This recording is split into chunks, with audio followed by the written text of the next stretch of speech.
Hi, this week in discussion question 1, we are talking about the issue of themes in the way that we plan for children. And so before we get too far into the conversation, I wanted to get in here and encourage you guys to really analyze, really think about, try to, even if it's not the typical way that you have planned in the past, I want to kind of stretch and think about how a different perspective might have some benefit for children. So typically in early childhood classrooms, a very standard thing to do, whether it's related to a holiday or not, is to establish a calendar of sorts with each week having a different theme. So we have Christmas, we have dinosaurs, there's circus, there's all kinds of things, frogs. I've seen clowns, I've seen themes of flowers or springtime or Valentine's Day, St. Patrick's Day, having a green theme, all kinds of things. You can find 100 different ideas for different themes that you can have for kids.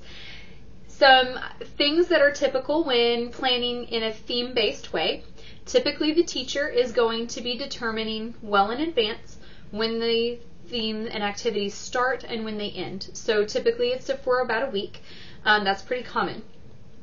For something like Christmas, you might do for a little bit longer for like a Christmas season.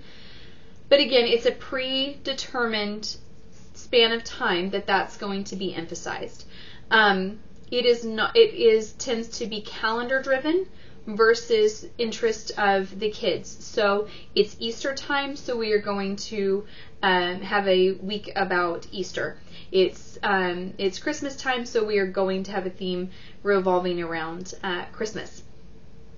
So these are not necessarily bad things. So I don't want you to hear that this is a conversation about this one is bad and this one is good.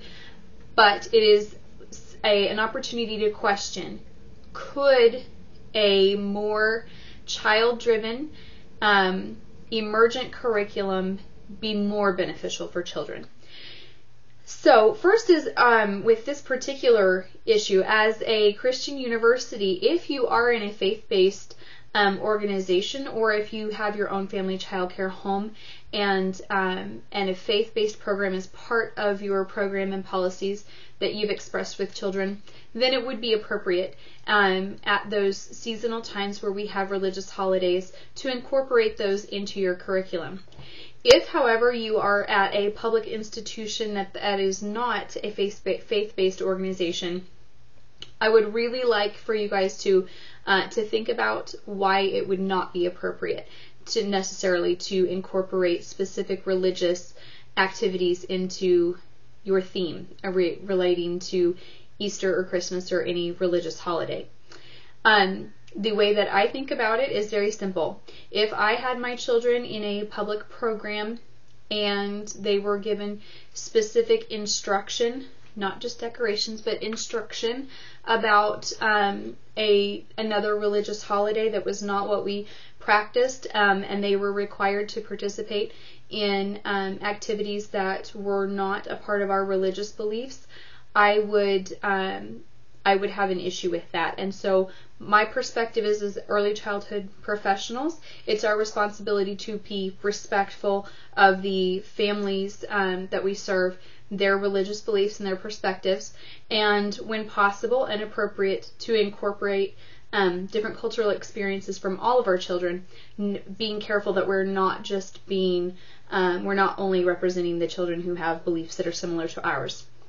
So the question is, with Easter, for this discussion board, when we think of the theme of Easter, putting the specific religious instruction aside, because that may or may not be appropriate depending on your setting, but Easter activities that most people do, there's getting dressed up in a fancy dress, there's your basket, there's eggs, there's candy, there's the fake grass, there is the birdies and little baby chicks and bunnies, and that's kind of it. There's not much more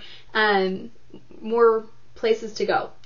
If, however, you decided to focus on springtime, or as a season, there you can also talk about Easter and bunnies and chicks, but the growth cycle of the grass, of the leaves growing in the trees, of the baby chicks might then, depending on the children's interests, you might then from those baby chicks end up talking about and exploring all kinds of baby animals. You might end up exploring farms and the way that where our food comes from.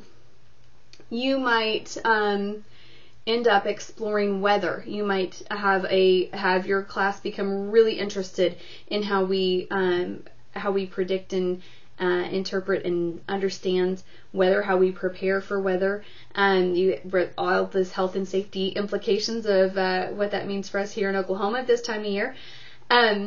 It's not as limited. You have places that you can go by having that broader category following the children's interest. They're not prescribed, they're not predetermined, and it can go on as long as the children are interested, and it can branch out into more things. So again, it's not themes are bad, and emergent curriculum is the only way to go. But so in this discussion board, let's just stretch and give me some information about what you think you might be able to do to expand on some of those typical holiday-based themes. What might you be able to focus on instead that might lead to more in-depth learning for the children? So I look forward to hearing more of your comments, and I appreciate everyone jumping in there. So let's just keep up the good work.